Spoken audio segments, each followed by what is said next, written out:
vou explicar o que vocês vão fazer aqui, tá? O livro que vocês vão usar é esse aqui, ó. Pode tirar xerox, tá? Eu tenho esse livro. Noções de hebraico bíblico. É um amarelo. Toda vida. Vida nova, nova vida, não sei. Então, o livro hebraico, vocês vão fazer duas monografias, porque é 1 e 2. O que vocês vão fazer? A primeira monografia de língua hebraica, vocês vão fazer uma transliteração usando aquele livro, transliteração. Se não conseguir fazer, vai ter alguém explicando, vai ter. Todo segundo sábado, traz para cá o material. Pastor, é assim? Não, vai errado, faz de novo. Vai ter um orientador aqui. Se eu não tiver, vem o Adailton, o Dene, entendeu? Vocês vão fazer uma transliteração. O que é transliteração? Por exemplo,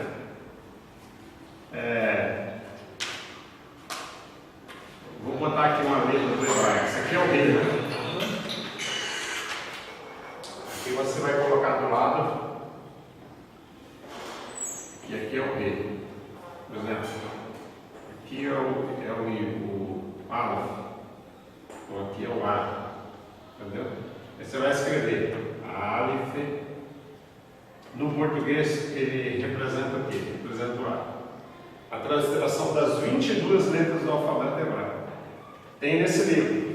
A transliteração. Ah, tá. Do hebraico, o português e depois falar. Falar o nome da. Em português mesmo? É. Ah, tá. Entendi. Aí, por exemplo, essa transliteração, ela completa.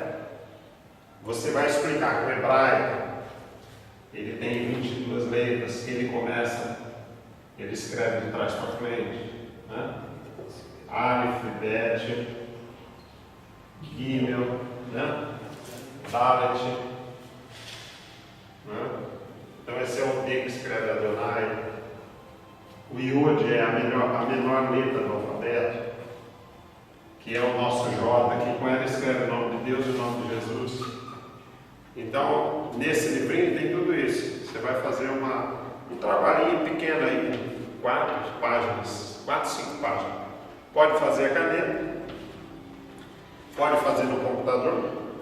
Se fizer no computador e quiser desenhar a caneta, as letras do alfabeto hebraico, esse é o primeiro trabalho. Do hebraico 1, né? Do hebraico 2, o segundo trabalho que vocês vão fazer, hebraico 2, vocês vão fazer o exercício. Vocês vão pegar o livro de noções de hebraico. Vocês vão. Deixa eu pegar aqui, anota aí, da página 13.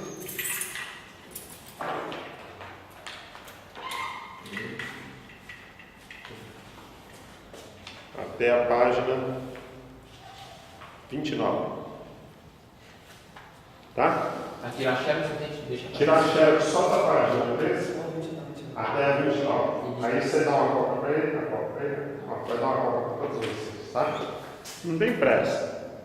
Isso aí é fácil. Outro trabalho que vocês vão fazer é introdução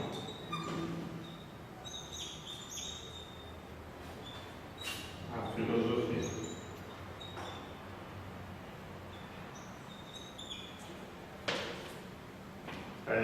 Esse livro aqui, de filosofia, nós vamos pegar a Marilene Shaul, tá? É muito conhecido esse livro.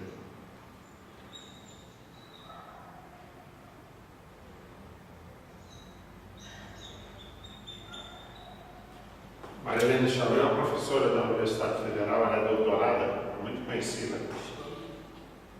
Esse livro, vou ver se eu arrumo para vocês, mas ele vende em sebo, ele é doado, né, no Estado, esse livro, para o ensino médio. Vocês vão fazer uma monografia do primeiro capítulo só desse livro, tá? Primeiro capítulo. Fazer uma monografia com 20 laudas, tá? Marilene Shaul.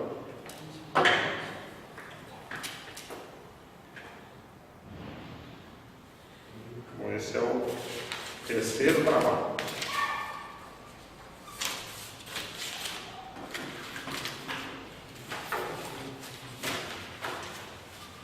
Primeiro capítulo, vídeo que bom. Agora, a gente pode também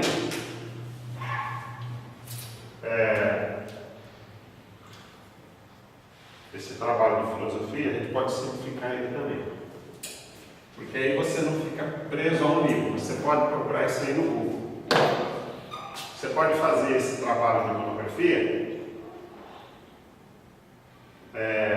enfocando o surgimento da filosofia, a história da filosofia,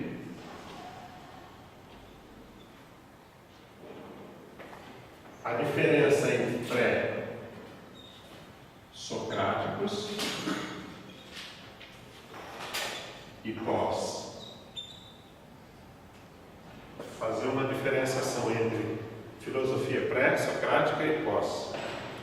Depois, o pensamento de Sócrates, Platão, Aristóteles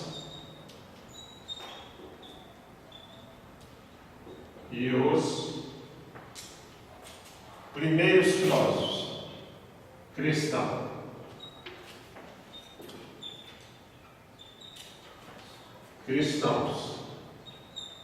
Que é Paulo,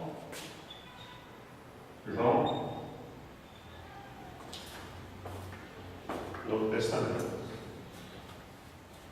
Essa abordagem aqui, ela é muito ampla, mas é para resumir em 20 capítulos.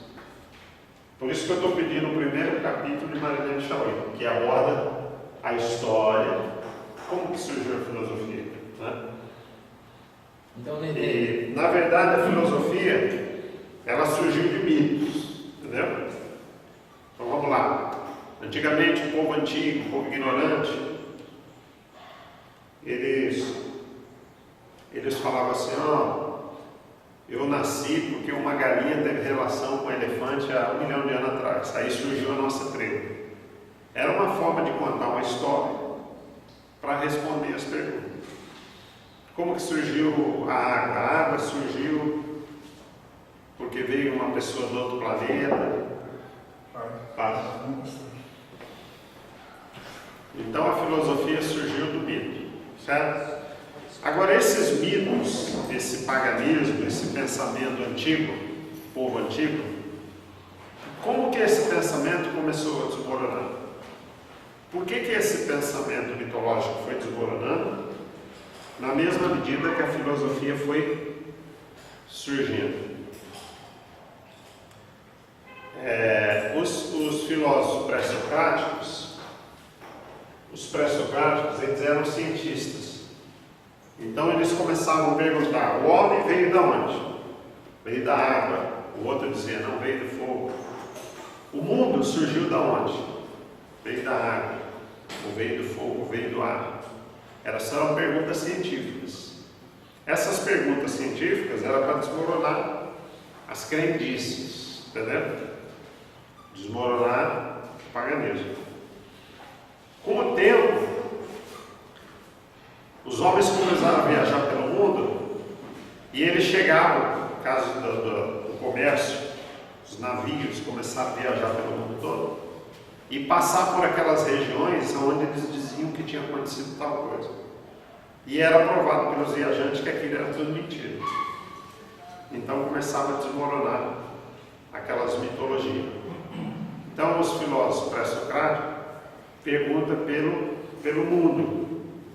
Por isso eles são chamados de cosmológicos. Os pré-socráticos, cosmológicos. Os pós-socráticos eles são chamados de antropológicos. Por quê? Porque os filósofos pós-socráticos perguntam pelo homem, quem é o homem? Vocês querem saber quem é o mundo? Da onde veio o mundo?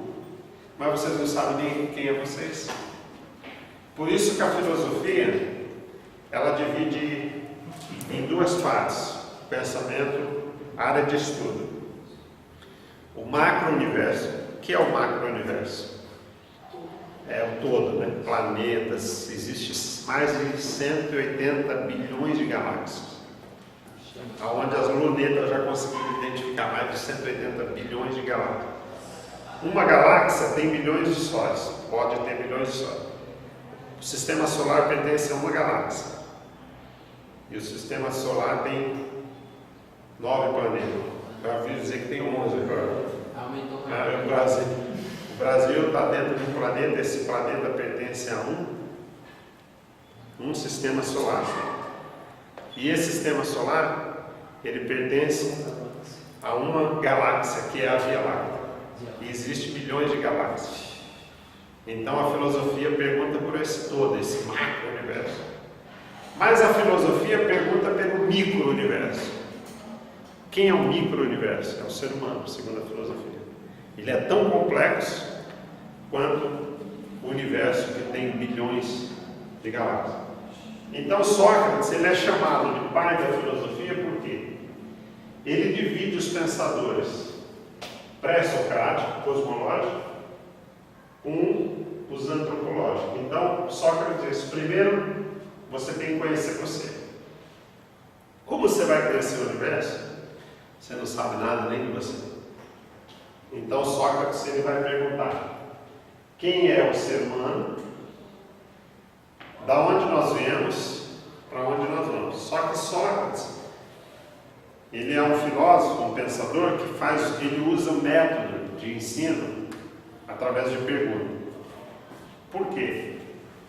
Os pré-socráticos, eles eram poetas, né? Eles falavam muito bonito. O amor entre duas pessoas, né? É a razão da família perpetuada. Essas coisas bonitas. Poesia. Sócrates chegava e falava o que é o amor. Entendeu? Então ele não se iludia com a poesia. A poesia é bonita. Mas o que é o amor? Aí você fala assim: eu gosto de pregar a verdade.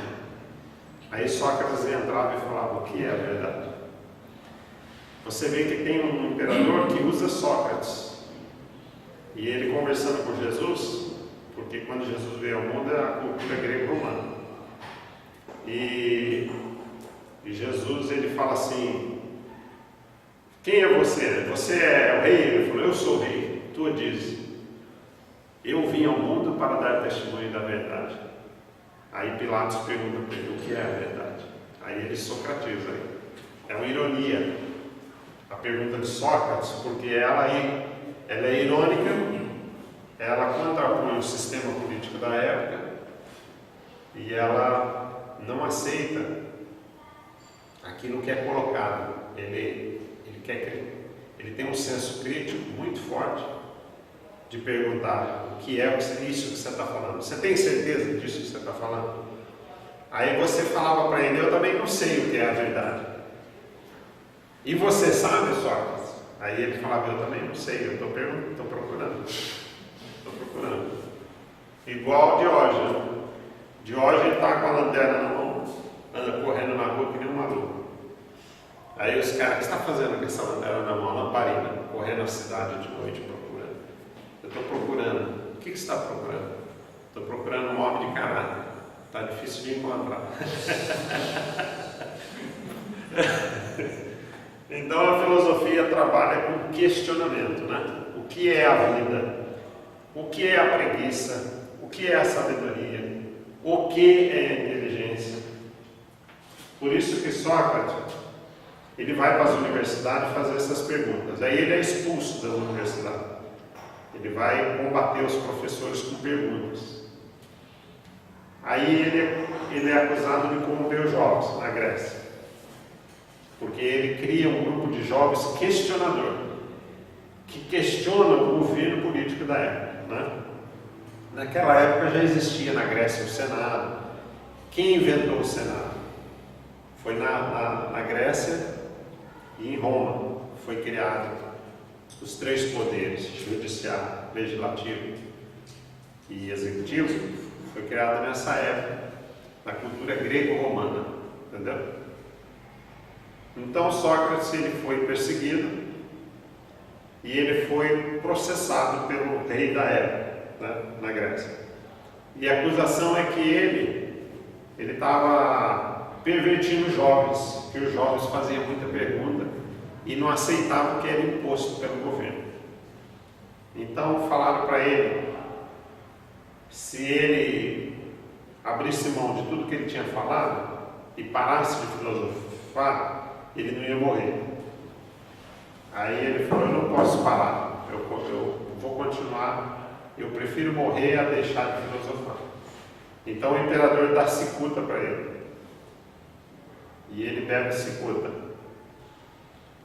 Por que Jesus falou, se beber alguma coisa mortífera, não fará dano algum?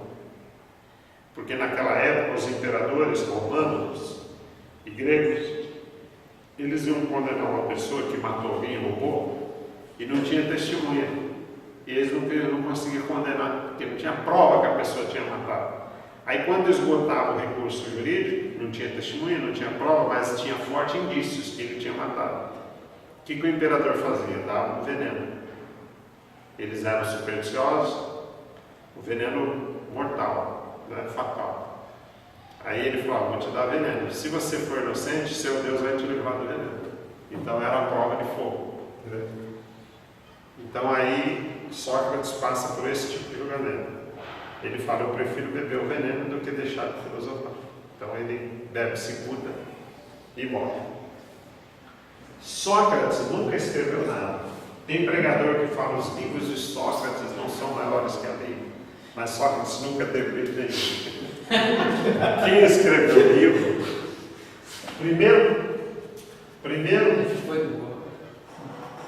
Primeiro filósofo a escrever livro é Platão. Platão escreve livro.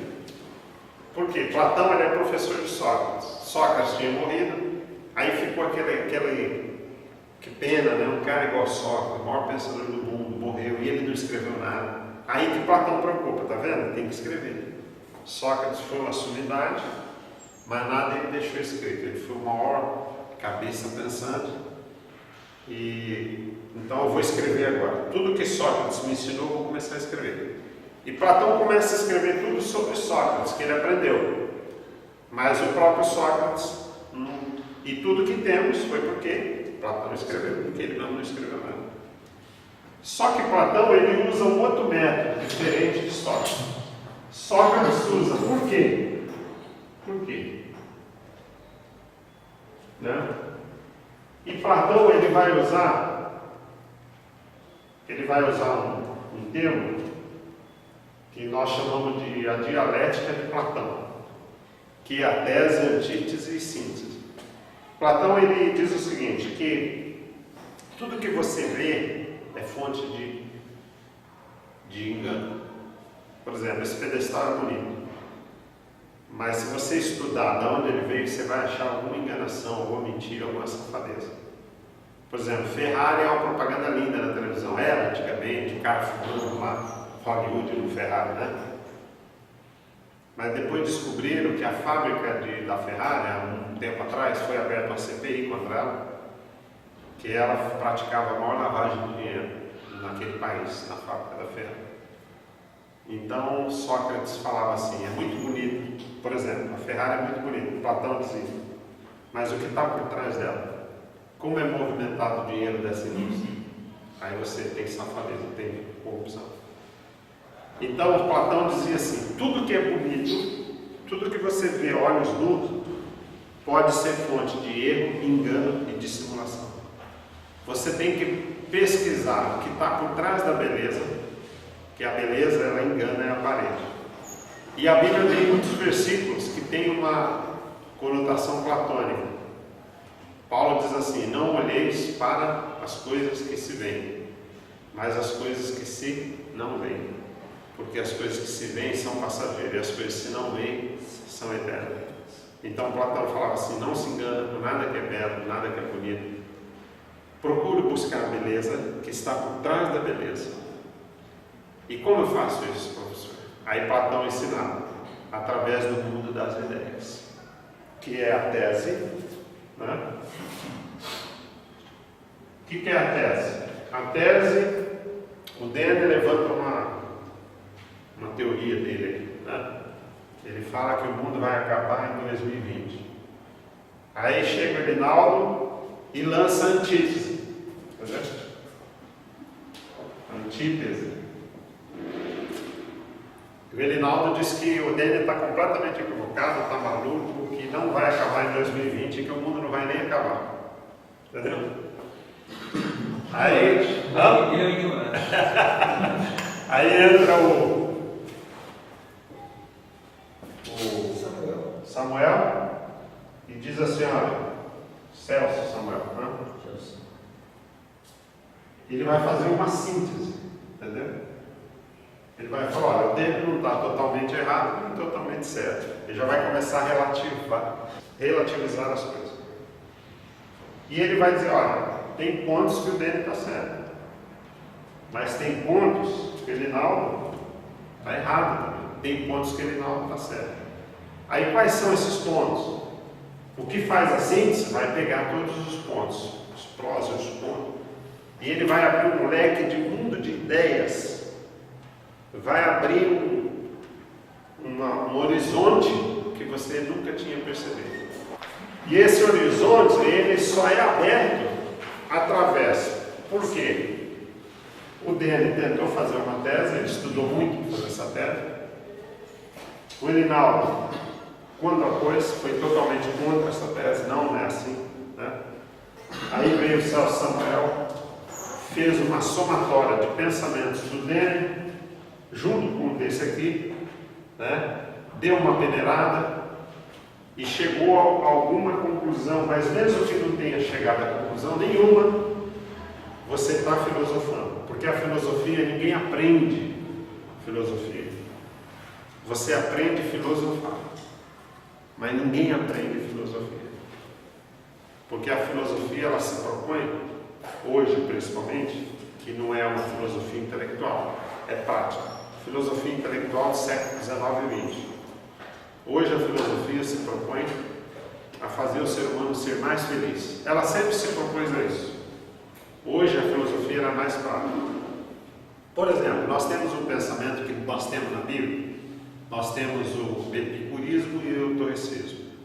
Epicurismo é aquela filosofia que Paulo diz assim: varões atenienses, vejo que sois supersticiosos, entrando na cidade de muitos deuses, e um que estava escrito ao Deus desconhecido. Esse Deus que vós não conhecendo, eu vos anuncio. O Deus que fez os céus e a terra não é feito por mãos de homem, nem servido por garçom, porque Ele nos dá a vida, porque nele nós movemos, existimos e respiramos, como disse um dos poetas, um dos filósofos. Aí ele cita Epicureu. Os epicureus, eles acreditavam que tudo que existe no mundo é feito de partículas invisíveis. E cada partícula invisível seria como uma divindade. Os epicureus acreditavam nisso, eles eram supersticiosos também, esses filósofos epicureus. E nós temos, era muito forte o pensamento do epicurismo naquele mundo grego-romano. E também nós tínhamos um outro pensamento que era muito forte, que é o estoicismo. A palavra estoicismo, ela vem de porta. Os guerreiros, quando eles destruíam a cidade, eles deixavam a porta de pé. Entendeu? Para comemorar, essa porta é bonita, que nós destruímos uma cidade e vencemos uma guerra. Então os filósofos epicureus, eles ficavam na porta da cidade. Os estoicos. Estoicismo vem de porta. Os estoicos. Eles ficavam na porta. E eles diziam assim: eu não comemoro, eu não entro na porta e não saio da porta. Eu nem entro e nem saio, eu prego na porta. Porque entrar ou sair da porta é uma faca de dois gumes. Então os epicureus diziam o seguinte: não acredita na alegria, que ela vai acabar. Agora, quando você estiver se lascando, sofrendo, não acredita também nesse sofrimento, que não há mal que não passa. ele vai passar o sofrimento.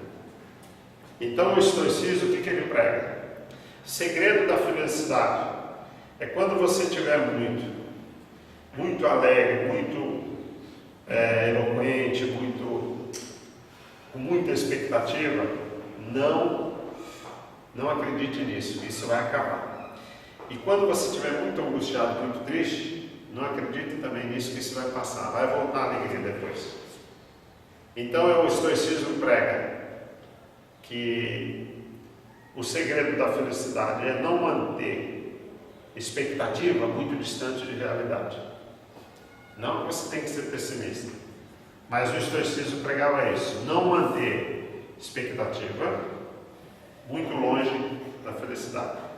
Então, por exemplo, eu tenho uma filha, eu amo a minha filha, mas eu tenho que admitir que ela pode morrer qualquer hora. Se eu ficar achando, idolatrando, a minha filha vai viver eternamente, quando ela morrer eu vou sofrer muito mais. Se você tinha convicção que sua filha ia morrer, porque ficou dando expectativa que ela ia viver eternamente. Mas se você já sabia, já contava com a morte dela, quando ela morrer você vai sofrer menos, porque o ser humano nasceu para morrer, né? A Bíblia diz, o homem está ordenado morrer, ele vai morrer, não tem jeito, né?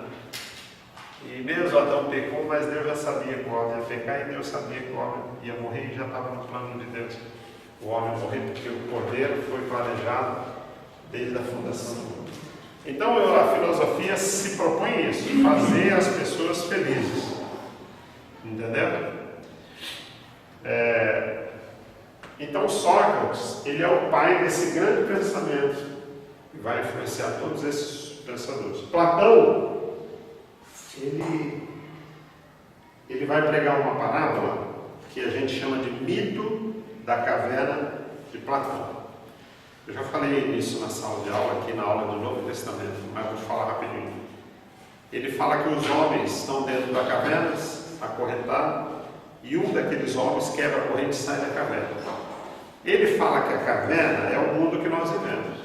É o mundo que você vive, é uma caverna escura, porque você é enganado toda hora. Estamos certo ou errado? Você só não é enganado quando você morre. Você estando vivo, você é enganado. Porque a televisão disse que você não pode ficar final de semana sem tomar Coca-Cola. Mas se você filosofar, você vai ver que a filosofia é um veneno, a Coca-Cola é um veneno. Tem 1 quilo de açúcar numa garrafa de 3 litros, né? E o McDonald's prega o quê? Que é o melhor lanche, né? Bonita aquela propaganda. Mas é um lanche que tem fritura, que tem um monte de... Já muita gente morreu de câncer porque só comia nessa franquia. Aí você vai ver muitas propagandas belas na televisão, discurso político, né? Que é o discurso político é dissimulado, é manipulador, joga com a retórica, né? E Platão, ele combatia a retórica. Ele falava, ó, pregar bonito, fazer poesia bonita. Esses caras que fazem isso, eles estão fora da filosofia. Porque a filosofia, ela busca por trás, busca a verdade no mundo das ideias. Então Platão dizia, aquele cara que estava preso, acorrentado, que sai da caverna, ele é o amante da sabedoria, é o filósofo. O instrumento que quebra a algema é a dialética. Entendeu? Tese, antítese, síntese igual a dialética. Que é o logos de Platão. Quem inventou a palavra logos na filosofia? E o logos, no grego, é palavra. Certo? E Platão começou a falar, a sabedoria vem pela palavra. Só que o logos de Platão, ele queria dizer, o verdadeiro logos, a verdadeira palavra, era a dialética. Entendeu? E através dela, a algema ia quebrar, a dialética quebra a algema, o logos, a palavra. O prisioneiro que estava preso é o ser humano do senso comum, que é enganado pela mídia, pelas propagandas, pela beleza do mundo, vive numa caverna da ignorância, da manipulação de massa. O cara que sai da caverna é o amante da sabedoria. A luz do sol que ele vai ver, pela primeira vez que ele estava na caverna, não via luz. É a luz da verdade. Entendeu? É a luz da verdade. E só através dessa luz da verdade, no mundo das ideias, é que a pessoa vai se libertar da caverna. Então esse é o verdadeiro filósofo. Agora é interessante que Paulo, quando se converte, ele na perspectiva de Platão, porque o sol queima o olho dele, ele fica cego, depois ele recompõe a vista, e o cara que sai da caverna de Platão, ele faz a mesma coisa. Ele sai da caverna, fica cego, porque ele nunca viu o sol. Depois ele recobra a visão, aí ele começa a enxergar e fica vislumbrado pelo sol, mar, árvores, natureza. Aí ele volta para a caverna e conta para os prisioneiros: olha, eu saí aí fora e lá fora tem sol, tem luz, é coisa linda. E os caras da caverna querem matar ele. Falam: você é louco, você é mentiroso. Lá fora não tem nada disso. Aí o cara que saiu da caverna, que é o amante da filosofia, ele fala: não, lá fora tem luz bela, tem sol, tem estrelas, tem mar, tem árvores lindas, tem panoramas soberbos, tem montanhas, coisa maravilhosa aí fora, né? Natureza linda. E aí os prisioneiros querem matar ele. Aí depois ele diz que esse homem é Sócrates, que saiu da caverna. Platão fala que é Sócrates. E todos nós podemos ser um Sócrates, buscar a verdadeira sabedoria. Agora João, por que João é considerado filósofo? Pelas universidades de filosofia. Que quando ele escreve o Evangelho, ele fala assim: no princípio era o Logos, que é a dialética. O Logos estava com Deus, o Logos era o próprio Deus, e o Logos se fez carne. Quando João Batista fala de Jesus, que não é o evangelista João, mas o evangelista João diz que João Batista falou que eu não sou a luz. A luz verdadeira que alumia todo homem é Jesus. E Jesus diz: eu sou a luz do mundo. Quem me segue não andará em trevas. Eu sou o caminho, a verdade e a vida. Então ele fala: não era ele a luz, mas ele veio para dar testemunho da luz e dar testemunho da verdade. Então na filosofia, a luz é a verdade. Deu para entender até aqui? Então a luz da verdade é o sol, né? Então é isso aqui que nós queremos, um trabalho baseado na introdução à filosofia. Marinheiro de Chauí. Eu estou mostrando aqui trabalho de validação. Vocês vão fazer 2 trabalhos. O irmão Celso, ele vai tirar xerox do livro e vai distribuir para vocês, tá?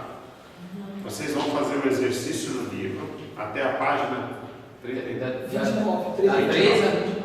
A página 13 a 29. É um exercício simples, fácil.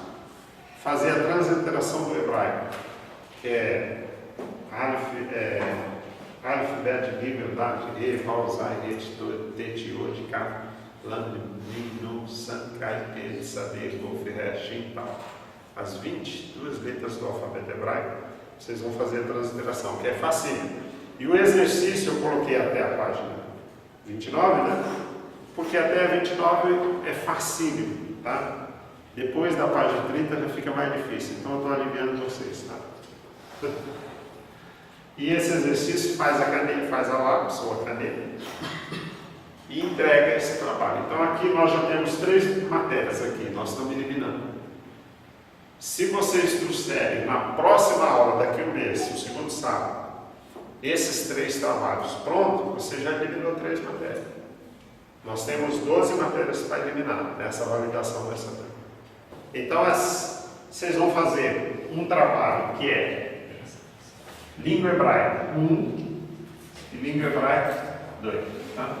Vocês vão fazer um trabalho transliterado As letras do alfabeto hebraico, o livro é esse amarelinho, mostra aí para mim. Quiser comprar, pode comprar. Não sei se aqui em Santos tem para vender. Tem para vender? Eu vou perseguir ele. Pode também, no Google você compra esse livro. A internet Chega na sua casa. PDF, baixa. Pode baixar na internet, se conseguir, não precisa comprar. Livro hebraico. Ou então tira a xerox dele aí para todo mundo. Mais barato. Tem que me devolver o livro. Devolve o livro. E o outro trabalho é o exercício. O terceiro trabalho é isso aqui, ó. O terceiro trabalho é filosofia. Terceiro trabalho. Então a palavra filos é amigo. Amigo. Zofia é sabedoria, né? Sofia é sabedoria.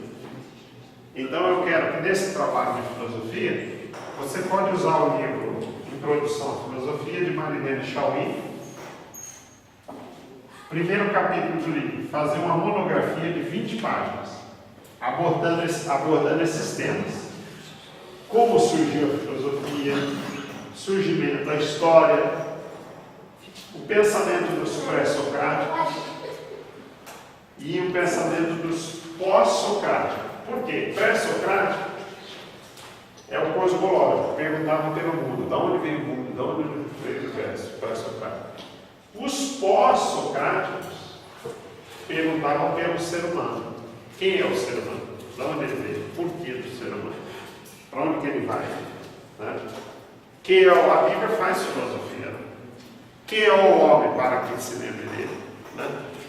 Pouco menor o fizeste que os anjos, de glória e de honra coragem. Né? Então a Bíblia, ela filosofa também. Jesus, quando pregava, ele filosofava, no bom sentido. Porque hoje, quando fala de filosofia, o pessoal, filósofo é tudo um bando de incrédulos que não crê em nada. Mas a verdadeira filosofia surgiu no berço cristão. Né? A verdadeira filosofia... Pastor, 20 páginas ou 20 capítulos? 20 páginas na monografia, do primeiro capítulo. A pergunta é o seguinte: o que falaram para Jesus? Sabemos que tu és vindo porque o Senhor prega bonito, não é isso? Então vou voltar um pouquinho. Sabemos que tu és mestre, vindo de Deus porque o Senhor prega com unção. Foi isso? Vamos voltar um pouquinho. O que foi? Deixa eu ir. Sabedoria. Sabemos que tu és mestre, disseram para Jesus. Vindo de Deus, porque o Senhor não olha a aparência do homem. Aqui, ó. Vamos lá? Platão.